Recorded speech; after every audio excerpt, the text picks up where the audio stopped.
Олжас та біраз жерден тамақ жеп жүрген адам. Мына тағамның аты жілік май. Ағат дегенде естіп отырмын ше. Осындай сүйек. Мынау жіліктің сүйегі, ішінде майы бар. Көбінесе пельмендерде красительдер қосып жатыр ғой. Иә. Краситель қосады, бұл жерде таза краситель емес. Өмірге тастап барша уайымды, науатқа кел, досым, науатқа кел. Бізде бүгін Науат кафесінде жаңадан шығып жатқан тамақтарға дегустация болып жатыр. Яғни дәмін көріп, бағасын береді. Мақсат Қанатұлы бар, Олжас Қанатұлы бар, сосын біздің официант Диас бар, және біздің кассир, охранник Гүлназ бар. Сосын мен көрем дәмін. Кәне Гүлназ, бер жібер. Келесі тамағымыз. Қандай тамақ Гүлназ? Жілік май. Мына тағамның аты жілік май. Сосын қасында осындай наны бар. Жас жілік майды қалай беретін? Қазір кім көреді дәмін? Жаңа тарелка көріп. Бірден пікірлеріңізді айтып отырасыздар ғой. Мен біреуін алып камераға көрсетіп жіберейін, иә. Осындай сүйек. Мынау жіліктің сүйегі, ішінде майы бар. Осылай сіздерге жілік майы, осы тағам осылай келеді. Бізде негізі жайлау нанның ішінде осы жүретін. Қазір нанды жайлау нан завтрак қазалдай онша не алмайды. Қалай дәмі, Мәке? Негізі авторский бұл жерде соус ғой. Соус авторский екен. Нанды шеф-повар Бақытжанның өзінің. Бұл жерде основном жілік май мен нанды жей береді, бірақ именно бұған қосатын қоспасы соус ғой. Көп рөл атқарады үшін. Аппетитті ашып. Өзің айтып бер. Бисмилла.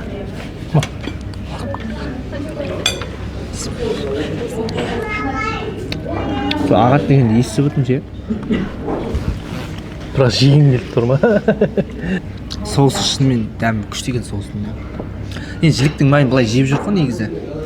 Нанның дәмін білеміз ғой, соуспен араласқанда вообще күшті болады екен дәмі ше. Жілік майдың несі жүрекке теп келе.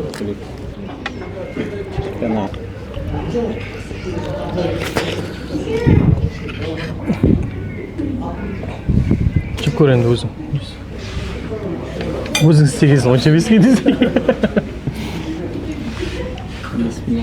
Олжас та біраз жерден тамақ жеп жүрген адам.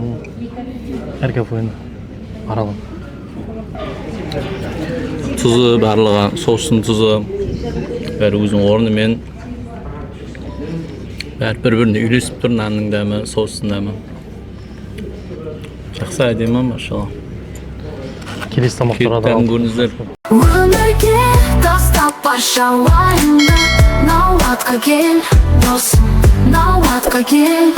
Құрметті достар, жалпы негізі балаларға арналған Науат кафесінің бөлек меню шықты, яғни бөлек мәзір. Кішкентай балаларыңызға бөлек тамақ таңдай аласыздар. Науат кафесінде енді сосын бұл жерде көбінесе пельмендерде красительдер қосып жатыр ғой.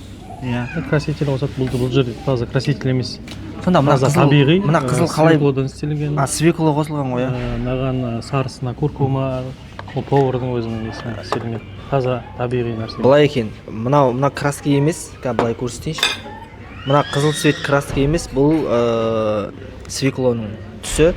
Және мынау куркума деген, соус па куркума деген? Приправаның түсі, өзі сары осылай. Дәмдеуіш. Жалпы ешқандай краска жоқ дейді, бисмилла. Без красителей, без ГМО деген. Сметана қосып жібермін, сен айтпақшы сметаны бар. Осы мына келесі тағам, қандай? Куриный рулет деген тағам. Жақындатып көрсетсең болады. Бұл жердің қоспасында, соусында ерекшелік. Әр нәрседе, әр тағамдағы соустарды ғой, бізде ерекшелік болып тұрған жоқ. Бұл жерде де ерекшелігі соусында. Біз негіз бұрын дегустаторға біздің жолдас балдар келеді, осындайлар келетін еді ғой. Балдар. Қазір негіз официанттармен дегустатор істедім. Қазір қалған тамақтардың несін бәрін официанттар жеп жатыр. Өйткені неге бізде ертең кейін клиентке кез келген жаңа тағамдарды ұсынуға да. Жалпы негізі официанттарға өзіміз ғана көріп жатқан жоқпыз. Осы дәмін сіздермен де бөлісіп, мына осы YouTube каналға салынады. Құдай қаласа осы дегустациямыз. Сіздер де осы тағамдарды көресіздер, сіздер де таныс боласыздар. бұйырса каналымызға тіркеліп қойыңыздар, мына жерге колокольчикті басып қойыңыздар. А Макең дәмін көрсін, сосын несін тыңдап, не деп айтайын деп жатыр, пікірін тыңда. Бисмилла.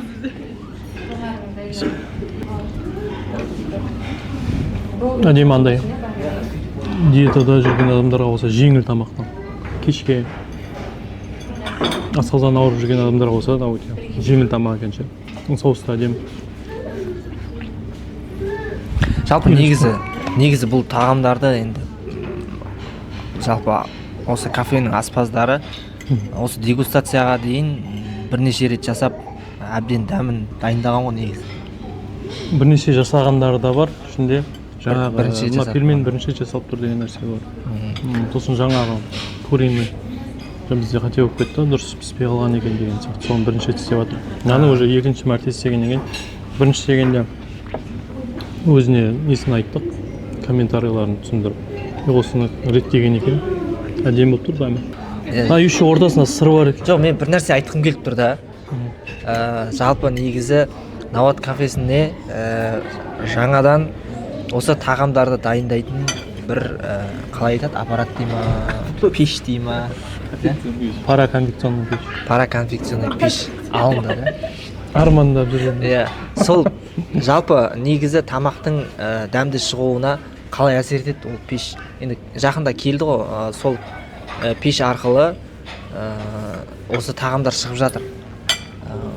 Бұрынғы дәм мен қазіргі сол пешпен пісірілген дәм айырмашылығы бар ма? До конвекционный пештің алдында бұл нелер тамақтар шыққан. Иә. Бірақ осы кезде жеп отырмын, кәдімгідей разница бөлініп, өйткені ол бірыңғай парда пісетін пеш қой. Сосын тез халыққа тез шығады. Бізде қазіргі барынша поварлар, аспазшылар өздерінің қолдарынан келгенше жаңағыдай стейк келсе де хоть фольгаға орап өзінің буымен конвекционный пешті қолдан істеген. Қазір дайын тұрған аппарат солмен шығарып жатыр. Көп разница бар. Түсінген адамға. Өмірге тастап барша уайымды, Науатқа кел, досым, Науатқа кел. Балаларға арналған менюдің тағамдары наггетсы дейді, куриный, сосын куриный палочка дейді. Қазір осы тағамдар. Ана жерде екі соус, біреу анау сырный соус. Сырный соус. Кетчуп. Шашлычный соус. Атынан бұрын қазір мына жерде қандай құрамында қандай тағамдар бар екенін анықтап жатыр. Мен тек айтып отырамын. Фитакция. Қандай? Фитакция. Свекло мен фитакция. Свекло мен фитакция. Свекло және фитакция. Бұл да диетический тамақ. Шамалғатты ашу ғой, тұз бар, көжегін көп жеп, қатшып қоймын. Тұзы көп. Тұзы көп. Тұзы көп дейді. Шөптің тұзы көп шамалы. Ашау. Шөптің рукола ма қандай? Соның шамалы тұзы көптеу, тұзы басым. Бірақ свекло мен фитаксияның дәмі өте дәмді. Ойбай. Тұзын көп қосып не соншама?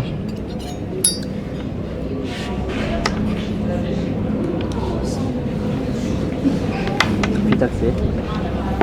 Андырса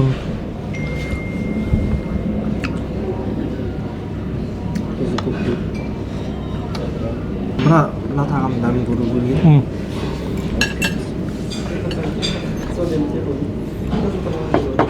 Қытырлатып жіберіп мынаны микрофонға қылады.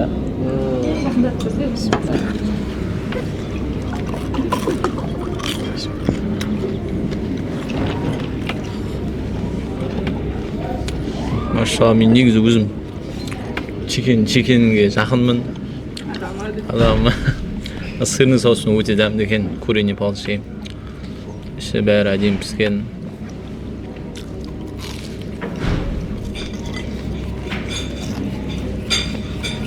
Өте дәмді.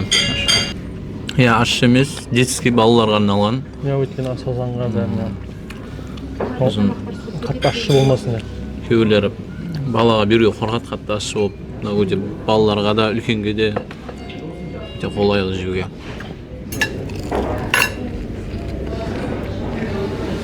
Наггетсы осы емес па?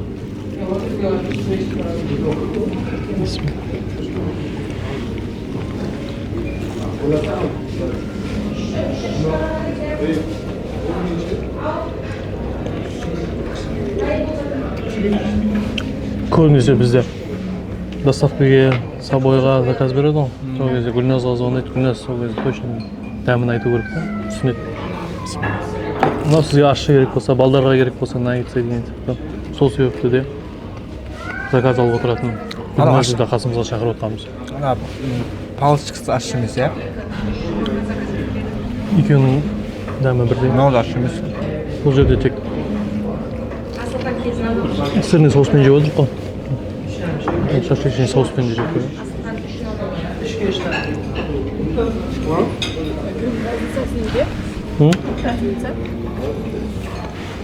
Мынау просто екеуі де филейка.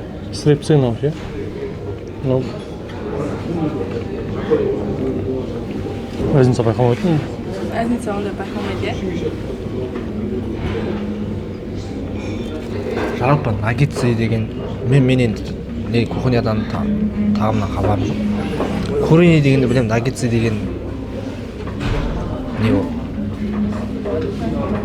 Наггетсы деген ол да не ма? Тауықтың еті ма қалай? Ненің еті ол? Екеуі де тауықтың еті ғой. Просто бөлінетін жерлері бар. Таза филейка деген нәрсесі болады. Ет аяқтың несі деген сияқты. Аяқтан саннан алынатын. Ол кляре деген сыртындағы несі ғой. Клярда істелген ғой. Куриный филе. Кляр деген хрустящий сияқты ол да, кляр деген, иә? Иә.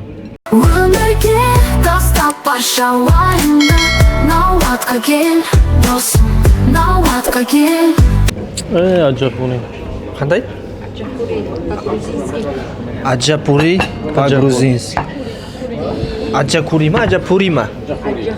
Аджахури. Аджахури по-грузински. Аджахури деген тамақ, короче, басынан Россиядан соқтан жүгіріп жарысып жатқан Шымкенттің кісілері болған. Осы жақта трассада келе жатқан кезде Қазалға соғып кетіп, таныстарым менің ағаларым болды. 600 километр жерге жүгіріп, как раз алтын бірінші орын алып келатқан кезде, осы кіріп тамақтанып кетті Қазалға деген кезде. Сол кезде біздің шеф-повар жаңа Бақытжан осы тамақты соңғы берген алдына. Сол кезде жеп көріп еді, ауыздарынан суы құрып кеткен. Аджахури деген тамақ. Хачапури дегенді білетін едім. Ол хачапури деген. Хачапури деген пицца, иә? Қаншысы? Қане, Гүлназ көрсейді. Ол кезде аджахуриді тек просто фольгаға құрап, қазір конвекционға келіп істеп, дәмін қазір көрейін деймін. Опа. Конвекционға бір несі. Ет сочный болып тұра береді ше, пардасы салғаннан кейін. Өз несін сақтайды. Ондай? Говяжье ребра. Говяжье ребра, я. Кәмі қуырдаққа келе ма? Қуырдақта қойдың еті ғой. Мынау? Мынау сиырдың еті. Вкусная сочетание говяжье. Дәмі де кішкене қуырдаққа келеді сияқты. Сиыр етінен жасалған Жесең ал. аджахури по-грузински тағамы. Дәмі өте керемет. Сіздерге советую. Бисмилла. Картоптың ерекшелігі бар ол жерде. Картоп сол қабығымен. И бетіндегі сырдың өзі дәм беріп тұр. Пармезан сыр.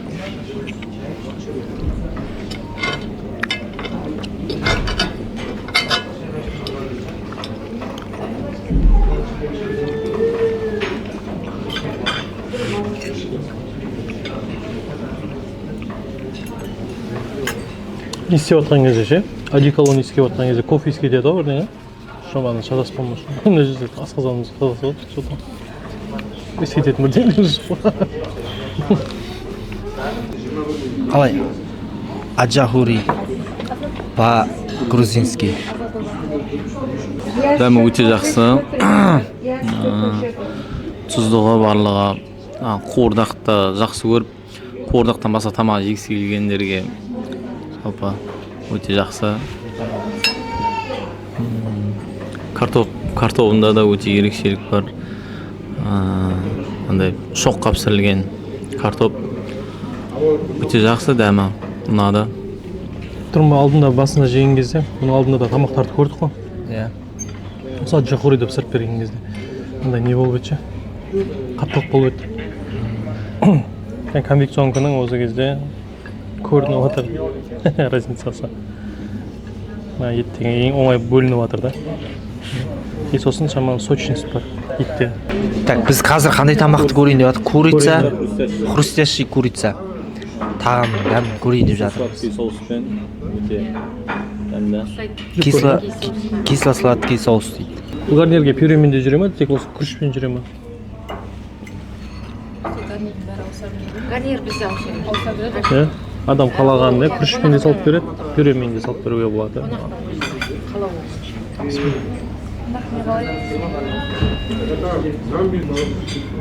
Хрустящий баклажан сияқты, бірақ куриный.